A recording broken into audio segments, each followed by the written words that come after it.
देवस्य धीमहि धियो न प्रचोदयात्। ॐ विश्वादिदेव सवितुर्दुरितानि परास्म यद्भद्रं तन्मयास्म। ॐ कृष्णाय वासुदेवाय परमात्मने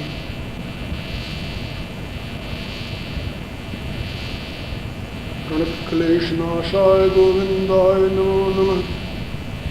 ॐ वसुदेवसुतं देवं कंसचाणूरमर्दनं देवकी परमानन्दं। ॐ नारायणं नमस्कृत्य नरं चैव नरोत्तमं देवीं सरस्वतीं व्यासं ततो जयमुदीरयेत्।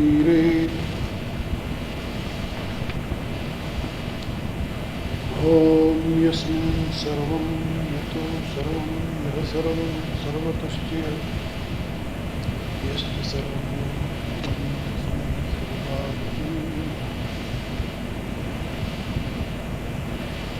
ॐ प्रणम्य शिरसा देवं मारुतिं करुणाकरं करोमि गीताव्याख्या भगवद्भावप्रकाशिनी। ॐ शान्ति शान्ति।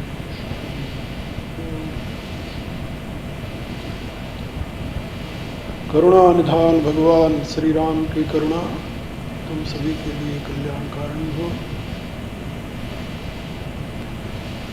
इस मंगल कामना के साथ गीता छठे अध्याय का 24वां श्लोक। 23वें श्लोक में बात समझाई गई है कि योग किसे कहते हैं और वह कैसे प्राप्त किया जा सकता है,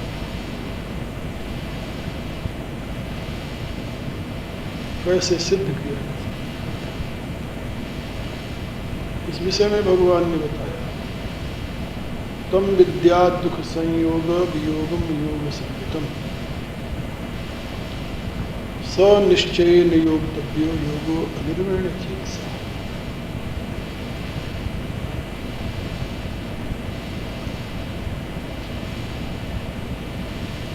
दुख के संयोग के वियोग का नाम योग है,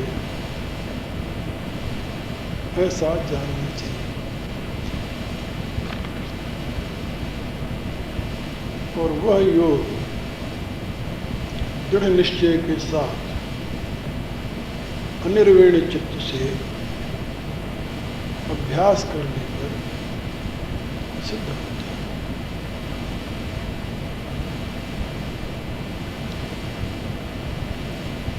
निर्वैण चित्त माने विषाद युक्त चित्त, उकताया हुआ चित्त, अरुचि वाला चित्त, दूसरे शब्दों में रजोगुण और तमोगुण से युक्त चित्त।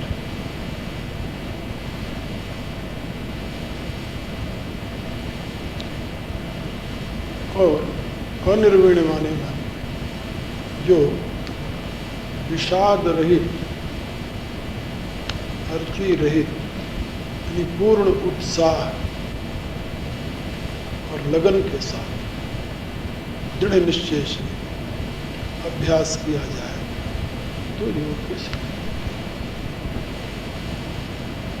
अब योग की सिद्धि में बाधक तत्व क्या है, इसके विषय में भगवान समझा रहे हैं।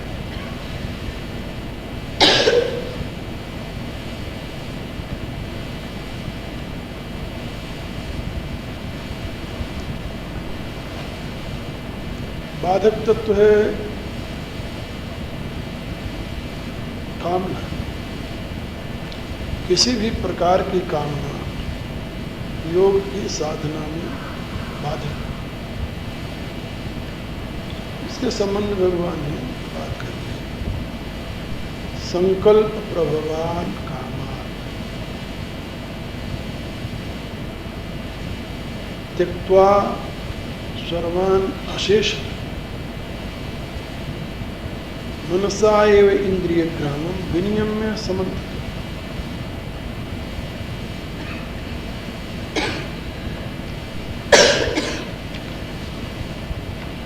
योग के अभ्यास में निरत हुए योगी को चाहिए,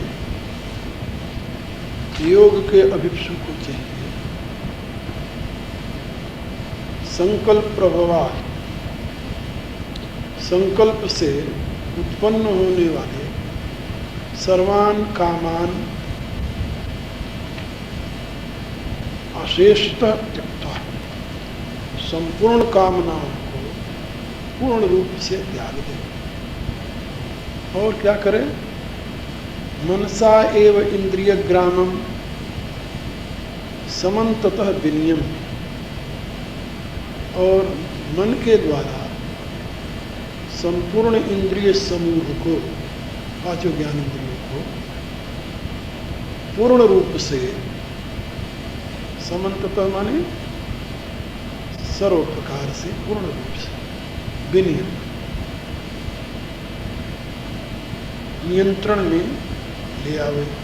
विनियम माने विशिष्ट रूप में।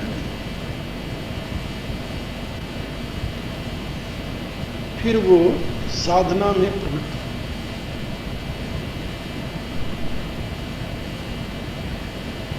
कामनाएं संकल्प से उत्पन्न होती हैं।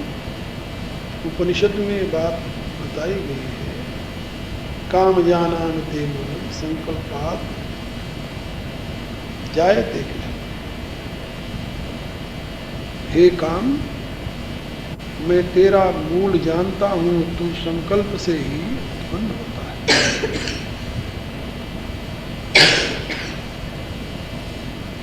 साधक कहता है, अब न मैं तेरा संकल्प करूंगा, न तू मेरे में उत्पन्न होगा। तो काम का मूल स्रोत है संकल्प। संकल्प से ही काम का जन्म होता है। किसी भी प्रकार की कामना का जन्म संकल्प से होता है।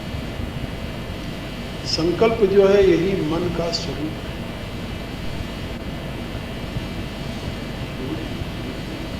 हाँ, संकल्प का अभिप्राय होता है किसी विषय में कल्पना करना, सम्यक प्रकार से कल्पना करना।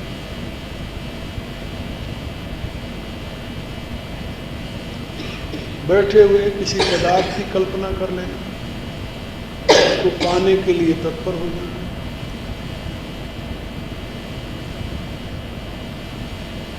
सारी कामनाएं संकल्प से उत्पन्न होती हैं। जहाँ संकल्प है वहीं कामना है, और संकल्प विकल्प ये मन का स्वरूप है। संकल्पात्मकम माना। मन क्या है? बुद्धि में जो संकल्प विकल्प उत्पन्न होते हैं उसी को मन कहते हैं।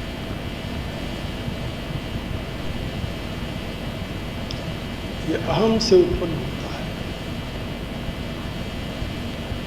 मन किसका पुत्र है? अहम का। तो अहम से मन का जन्म होता है। मन संकल्पात्मक है। इसका अभिप्राय है कि अहम से संकल्प का अहम बुद्धि से उदय होता है और मन अहम से। अहम में अभाव की अनुभूति होती है और उस अभाव की पूर्ति के लिए उसमें संकल्प उत्पन्न होता है और फिर उसकी संकल्प की सिद्धि के लिए क्रिया की जाती है। इसका एक क्रम है। अहम में अभाव की अनुभूति होती है और अभाव की पूर्ति के लिए फिर संकल्प किया जाता है। संकल्प की सिद्धि के लिए क्रिया की जाती है और क्रिया के द्वारा फिर पदार्थ की प्राप्ति में कर्म हो जाता है। ये संकल्प ही उसकी जननी, काम की जननी संकल्प है। इसलिए भगवान ने कहा संकल्पात संकल्प प्रभवान कामा। सारे कामनाएं संकल्प से।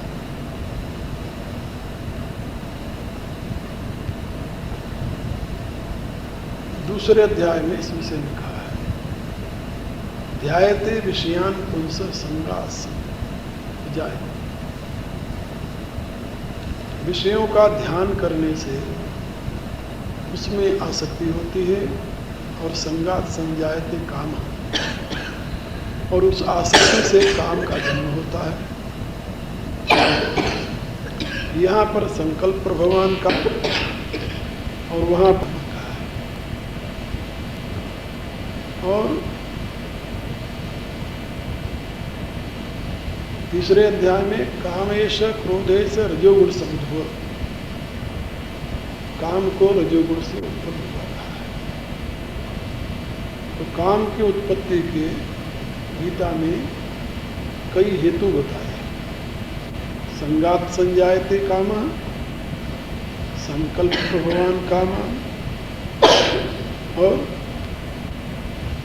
कामेश क्रोधेश रजोगुण समुद्भव। रजोगुण से काम उत्पन्न होता है, आसक्ति से काम उत्पन्न होता है, और संकल्प से काम उत्पन्न होता है। ये तीनों एक दूसरे से संबंधित है। रजोगुणी बुद्धि में जब अहम का उदय होता है तो उसमें अभाव की अनुभूति होती है, प्रतीति होती है, और उस अभाव को पूर्ण करने के लिए फिर वो विविध प्रकार के पदार्थों का चिंतन करता है। ये हो जाए तो अभाव मिट जाएगा, ये हो जाए तो अभाव मिट जाएगा।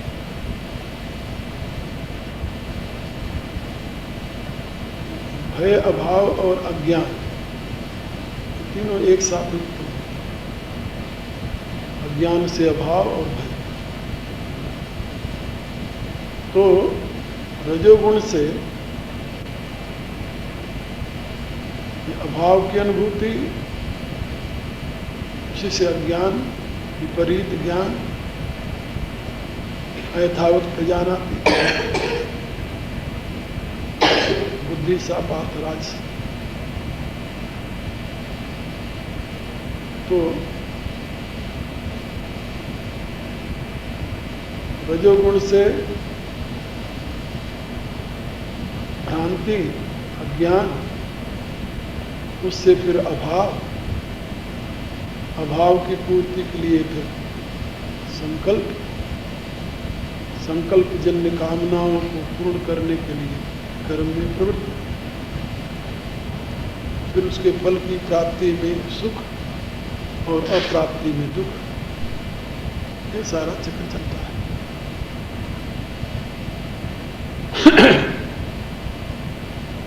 तो भगवान कहते हैं संकल्प से उत्पन्न होने वाले संपूर्ण कामनाओं का त्याग कर दो।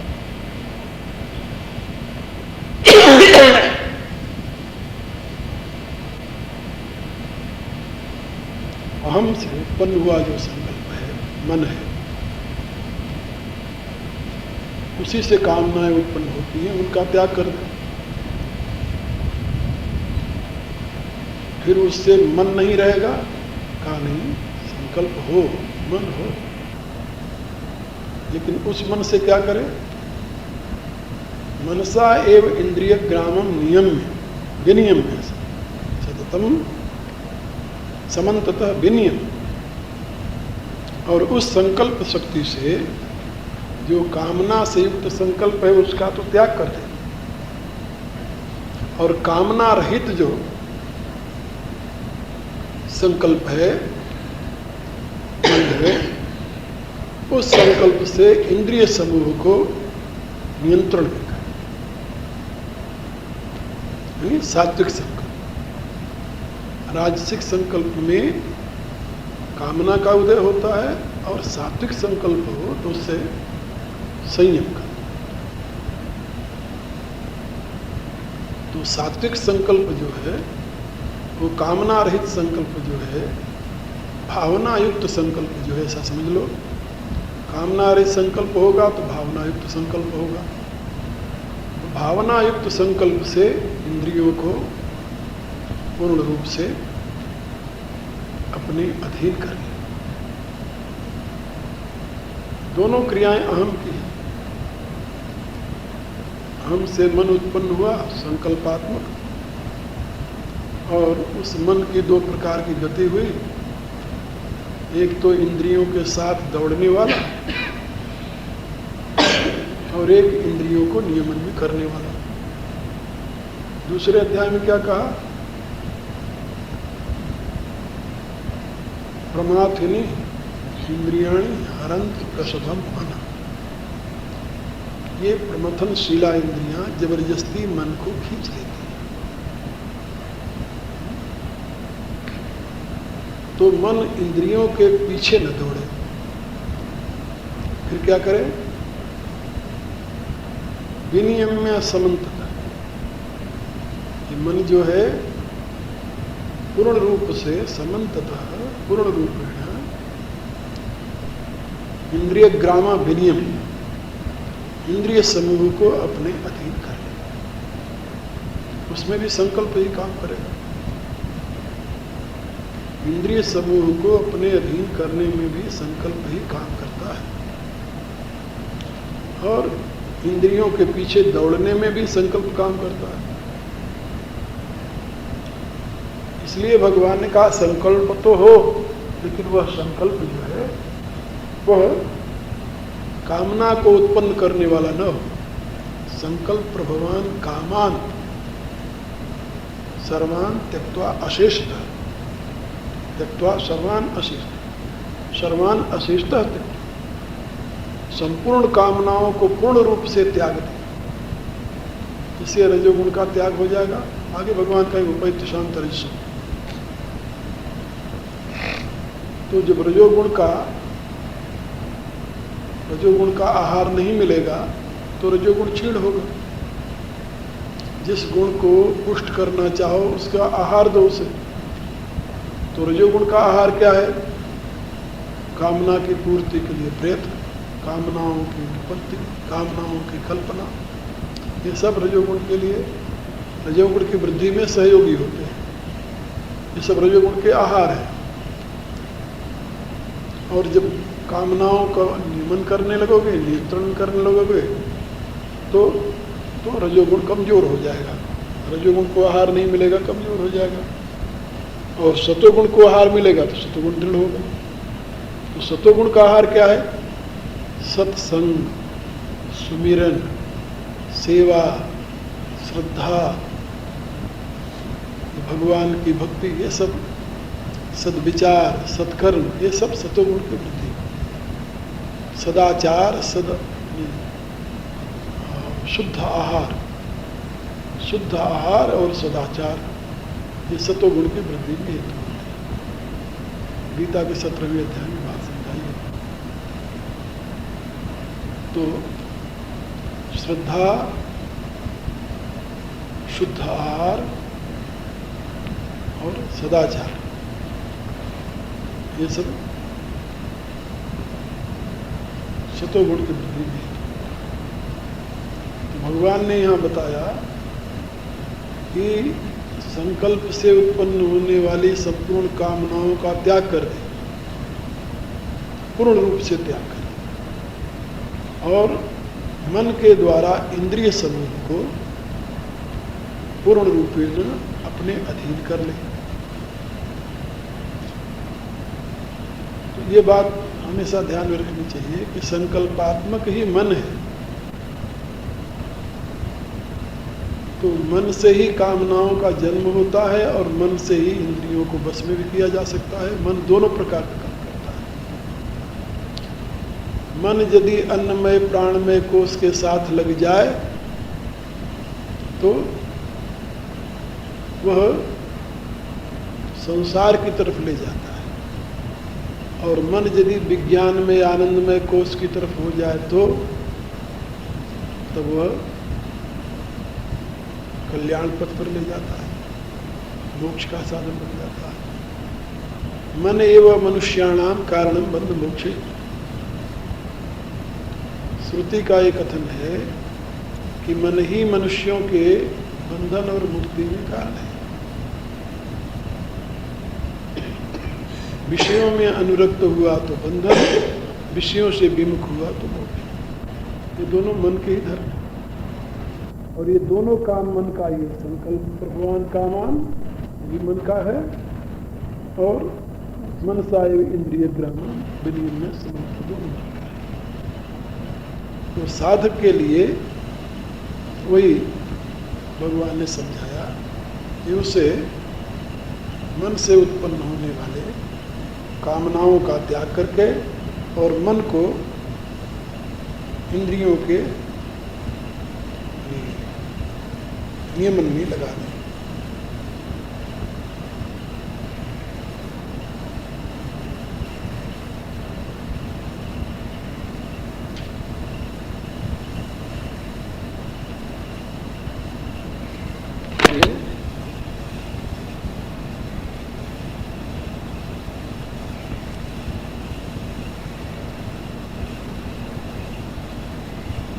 ऐसे ज्ञान के सातों भूमिकाओं में शनैः शनैः ज्ञान की 7 भूमिकाएं हैं, उनमें शनैः शनैः चित्तम उत्पद्यमानम चैतन्य पूर्णम एव उत्पद्यते।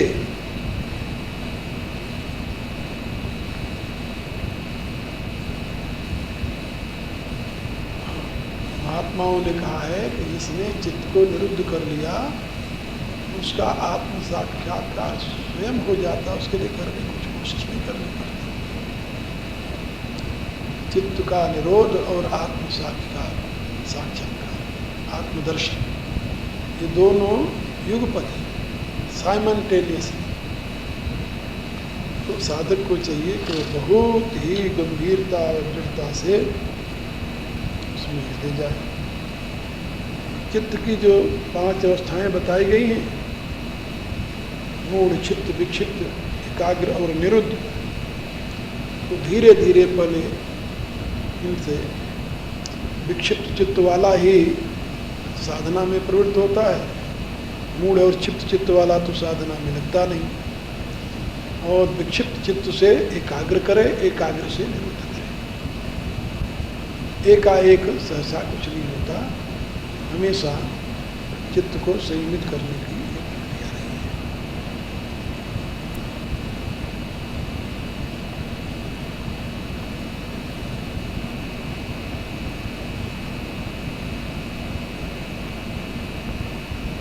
आत्मा अलग अलग से 11 में कठोपनिषद में से यच्छेद मांग मनसी प्राज्ञस् तद्यच्छेद ज्ञान आत्मनि, और ज्ञान आत्मनि महति नियच्छेद तद्यच्छेद शांत आत्मा, ऐसा समझाया गया है। किस ढंग से साधना, किस ढंग से उसको आगे बढ़ावे, ये समझाया गया है कठोपनिषद में।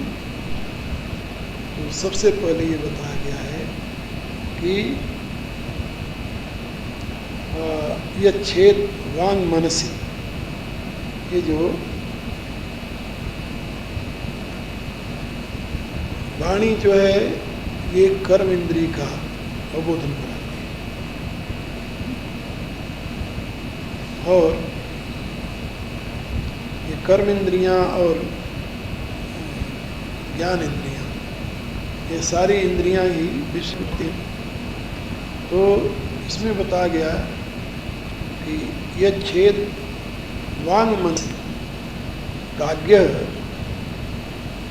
तत्व अक्षेद ज्ञान आत्मा।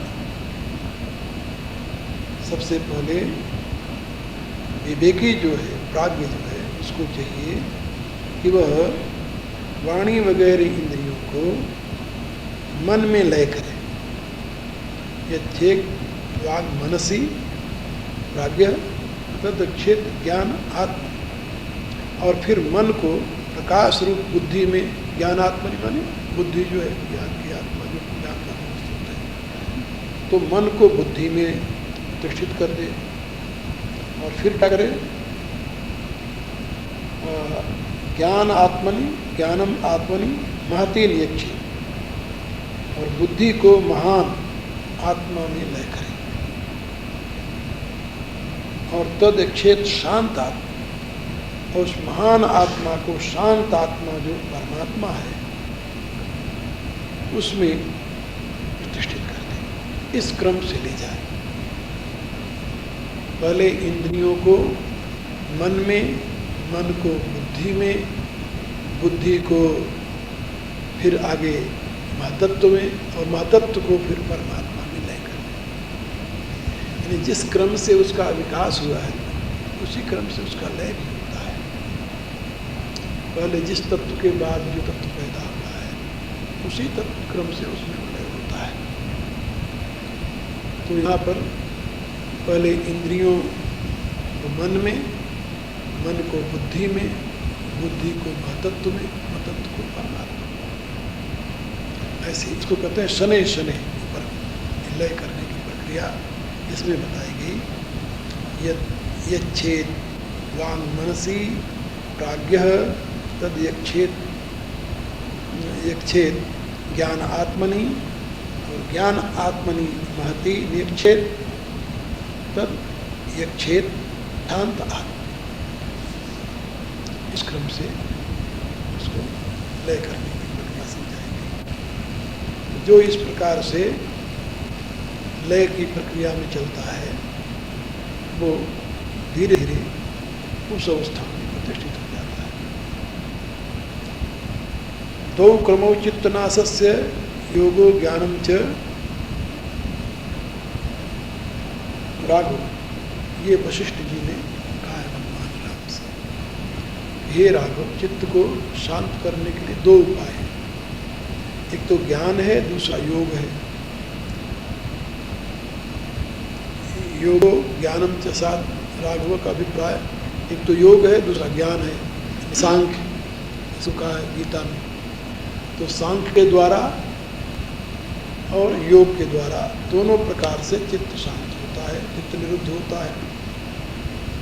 अब उसमें कौन सी प्रक्रिया मनुष्य के लिए उपयोगी है, ज्ञान वाला या योग वाला? योग में चित्त को एकाग्र करके परमात्मा में लगाया जाता है। ज्ञान में एनालिटिकल प्रोसेस, जैसे सांख्य की मैंने बताया है, नेति नेति जो रास्ता है, या नहीं या नहीं या नहीं, ये तो ज्ञान मार्ग है। और चित्त को इस पर चढ़े न पड़, चित्त को एकाएक परमात्मा के ध्यान में लगा दे, भावात्मक रूप से परमात्मा का चिंतन करना शुरू कर दे, ध्यान करना शुरू कर दे, ये योग का मार्ग है। तो दोनों प्रकार से चित्त का क्षय होता है, लय होता है। जो साधक के लिए अनुकूल हो उसका अवलंबन लेना चाहिए। ऐसा भगवान का संदेश है। इन श्लोकों में भगवान ने आगे बताई है, और आगे इस साधना का और क्रम समझाएंगे। ओम भूर्भुवः ओम विश्वामिदेव तुर्यं सर्वे सर्वे सन्तु सर्वे भद्राणि पश्यन्तु मा कश्चित्। ओम पूर्णमदः पूर्णात् पूर्णमुदच्यते पूर्णस्य पूर्णमादाय पूर्णमेवावशिष्यते। ओम शांति।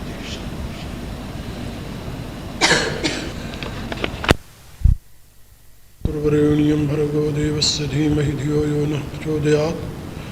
ओम विश्वानि देव सवितुर्दुरितानि परास्व यद्भद्रं तन्यास्व। ओम कृष्णाय वासुदेवाय हरे पात्मने प्रणतक्लेशनाशाय गोविन्दाय नमो नमः। ओम वसुदेवसुतं देवं कंसचाणूरं देवकी परमानन्दं कृष्णं वन्दे जगद्गुरुम्। ओम नारायणं नमस्कृत्य नरं चैव नरोत्तमं देवीं सरस्वतीं व्यासं ततो जयमुदीरयेत्। ओम यस्मिन् सर्वं यतो सर्वं यः सर्वं सर्वतश्च यश्च सर्वमयो नित्यं तस्मै सर्वात्मने नमः। ओम प्रणम्य शिरसा देवं मारुतिं करुणाकरं करोमि गीता व्याख्या भगवत भाव प्रकाशनी। ओम शांति शांति शांति।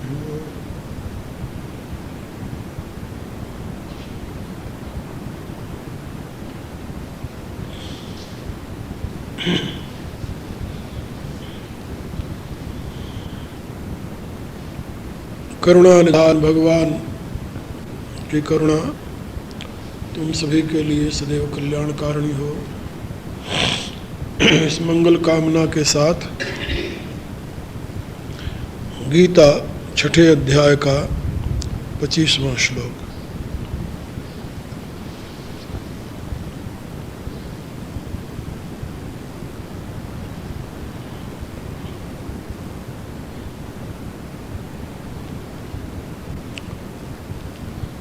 साधक अपनी साधना के द्वारा किस प्रकार से स्वयं को समाधि की अवस्था में अवस्थित करे, प्रतिष्ठित करे और उस अवस्था में प्रतिष्ठित हो परिणाम होता है, इस विषय में भगवान समझा रहे हैं।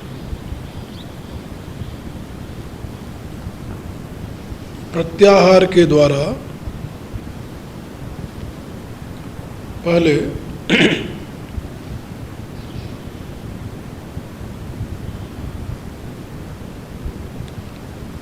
अपनी इंद्रियों को उनके विषयों से विरत करें।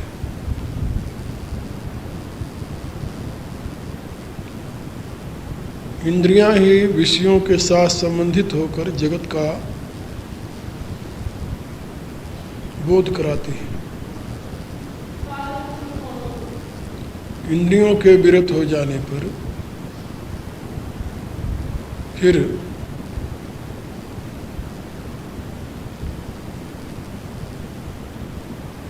जागतिक पदार्थों का बोध नहीं रहता।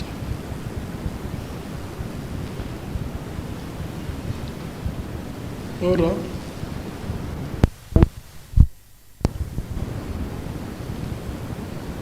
संकल्पात्मक ही मन है,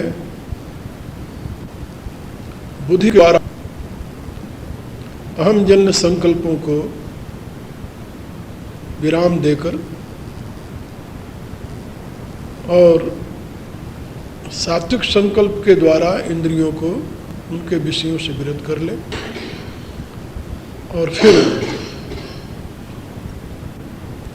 विशुद्ध बुद्धि के प्रकाश में, दृढ़ बुद्धि के प्रकाश में धृति गृहीतया बुद्ध्या, ऐसा भगवान ने बताया।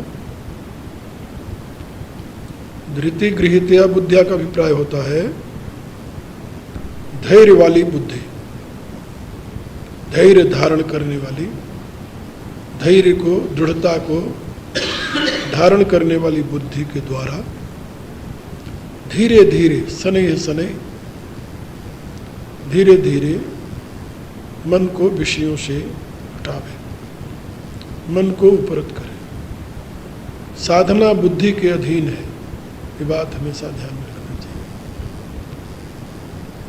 और फिर उसे ले जा करके आत्मसंस्थम मनः कृत्वा न किंचित अपि चिंतेत,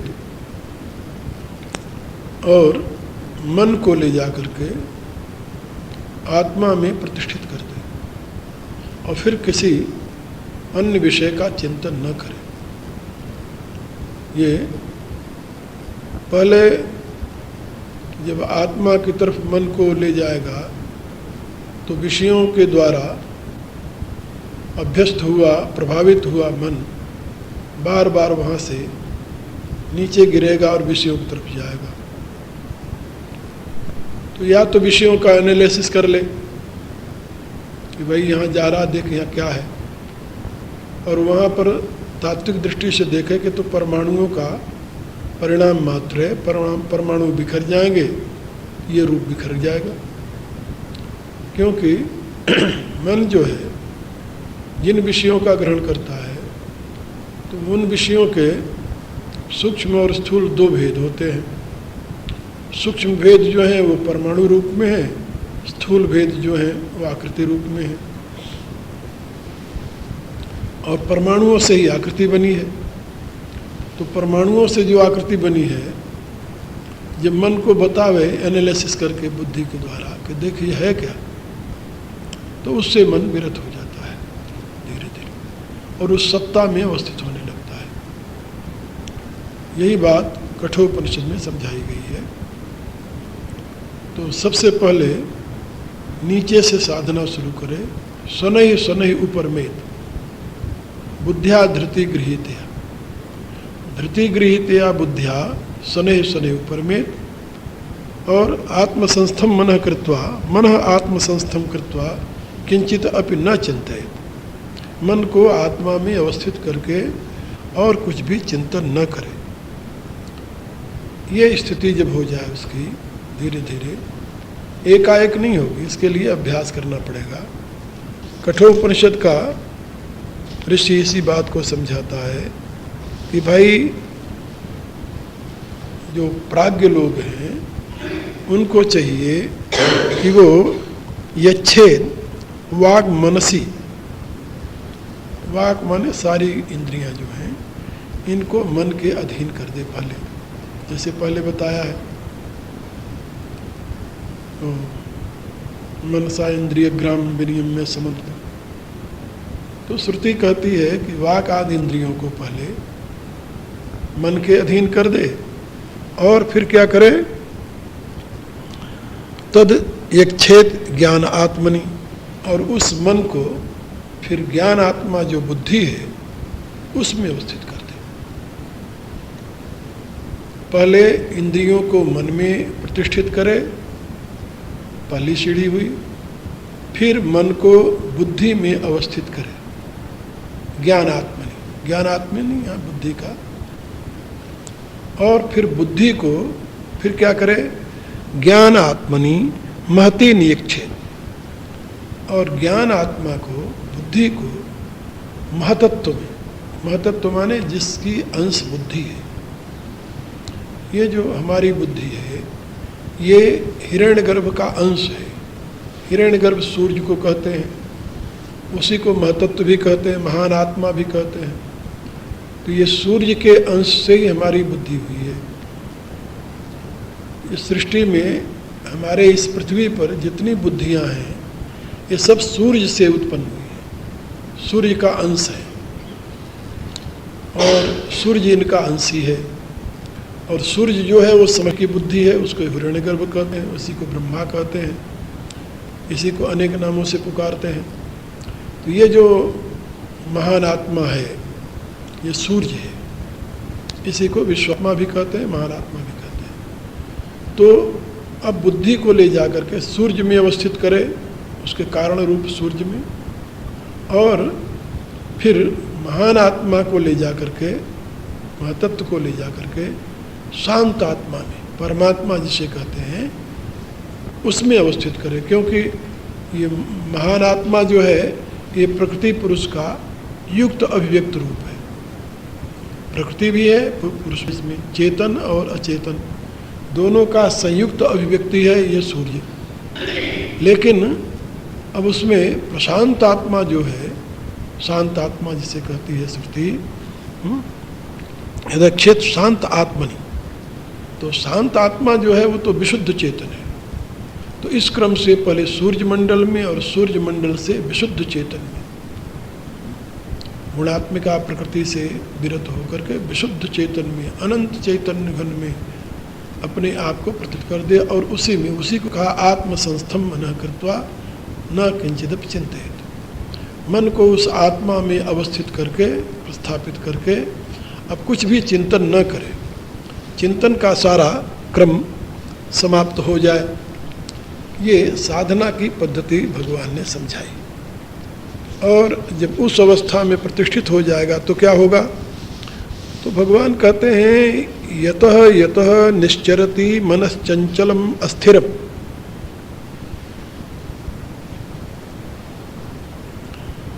ये यतः यतः चंचलम अस्थिरम मनः निश्चरति, ये मन स्वभावतः चंचल है और अस्थिर है। चंचलम ही मन क्षण प्रमाथि बलवद दृढ़ तस्याहम निग्रह मन्ये वायुरिव सुदुष्कर्म, आगे अर्जुन यही कहेगा। तो मन चंचल है, मन का स्वभाव ही संकल्पात्मक है, और संकल्प जो है गतिशील होता है, चंचल होता है, स्थायी तो होता नहीं, इसलिए मन को चंचल कहा है। तो मन जो है ये चंचल है और अस्थिर है। चंचल माने गतिशील और अस्थिर माने एक जगह टिकने न टिकने वाला, कभी यहाँ होता है कभी वहाँ होता है। मन माखी दो उनकी, एक ही समगति जोए जाए, एक ही समगति आए, क्षण में मोहन भोग पर क्षण मलूम पर जाए। एक मक्खी है, देखो अभी मोहन भोग पर बैठी है तो वहाँ से उड़ेगी, कहीं गंदगी पड़ी होगी वहाँ बैठ जाएगी, फिर वहाँ से उड़ेगी, फिर मोहन भोग पर आ जाएगी। तो मन की स्थिति उस माखी के समान है, इसलिए ये अस्थिर है। तो ये चंचलम अस्थिरम मनः यतः यतः निश्चरति, जिस भी निमित्त से यतः यतः चंचलम अस्थिरम मनः निश्चरति ततः ततः एतत् नियम्य आत्मनि एव वशम नयेत्। बड़ी अच्छी बात कही भगवान। भाई जिन जिन हेतुओं से, जिन जिन कारणों से, जिन जिन पदार्थों से मन चंचल और गतिशील होता है, अस्थिर होता है, और निःशेषे न चरति, और उसी के साथ तादात्म्य होकर के अनेक प्रकार के वृत्ति उत्पन्न करता है। तो जिन जिन पदार्थों से, जिन जिन कारणों से, जिन जिन हेतुओं से मन इधर उधर दौड़ता है, उन उन कारणों से, पदार्थों से, हेतुओं से मन को वहाँ से हटा दे। क्यों जाता है मन, इसका एनालिसिस करें तो बुद्धि जब सजग होगी तभी करेगी। मन जाएगा, नहीं जाएगा ऐसी बातें नहीं है, स्वभाव है मन का। तो जिन जिन पदार्थों पर मन जाए, उन पदार्थों का एनालिसिस करके मन को वहाँ से हटा ले। कहे कि देखो ये तो क्षण भंगुर है, नाश अभी है, कल नहीं रहेंगे, तब क्या करेगा, तो फिर कहाँ जाएगा। जो एसेंशियल है, आवश्यक है शरीर के लिए, जैसे भूख ली तो मन भोजन की तरफ गया, तो भोजन कर ले। भोजन करने से भूख शांत हो जाएगी, फिर भूख की तरफ मन नहीं जाएगा। तो मन के दो प्रकार के विषय होते हैं, एक को कहते हैं एसेंशियल अंग्रेजी में आवश्यक, और एक अनावश्यक।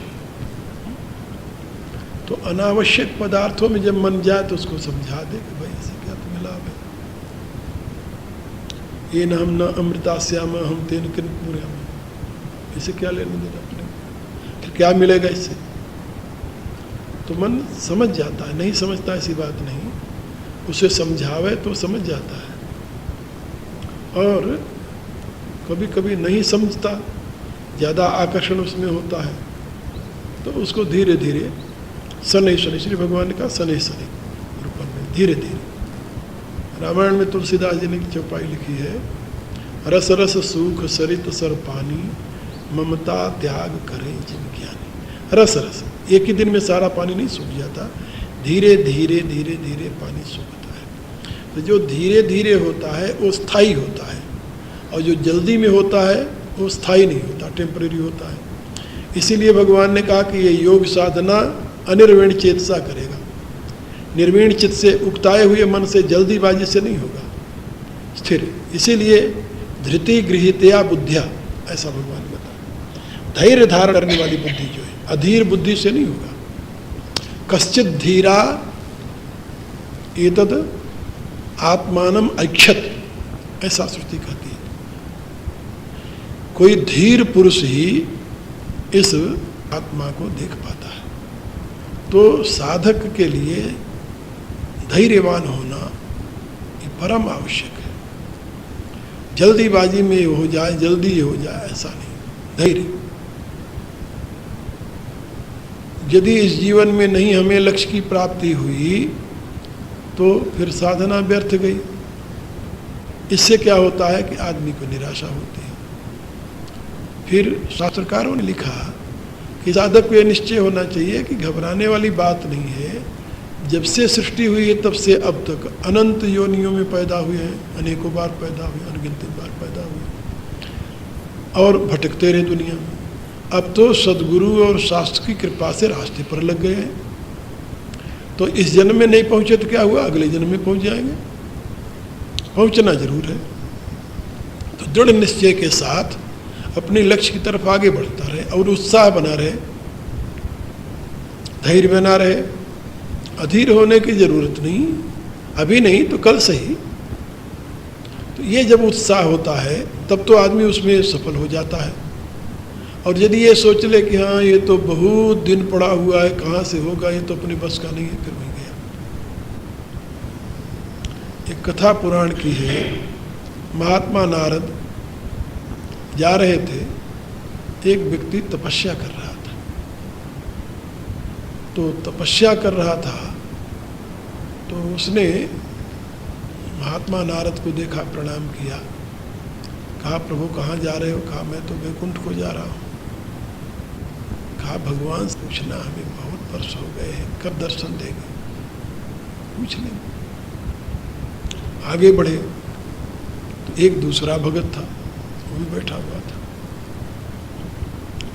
तो उसने पूछा कि महाराज कहाँ जा रहे हो? बताया कि वैकुंठ को जा रहे हैं। कहा भगवान से पूछना मुझे कब दर्शन देंगे? पूछा। तो वहाँ से जब लौटे तो कहा कि वहाँ जब भगवान के पास गए तो भगवान से पूछा कि महाराज दो आपके भक्त साधना कर रहे हैं और उन्होंने पूछा है कि आप उन्हें दर्शन कब दोगे? भगवान ने कहा कि भाई वो जो पहले तुम्हें मिला था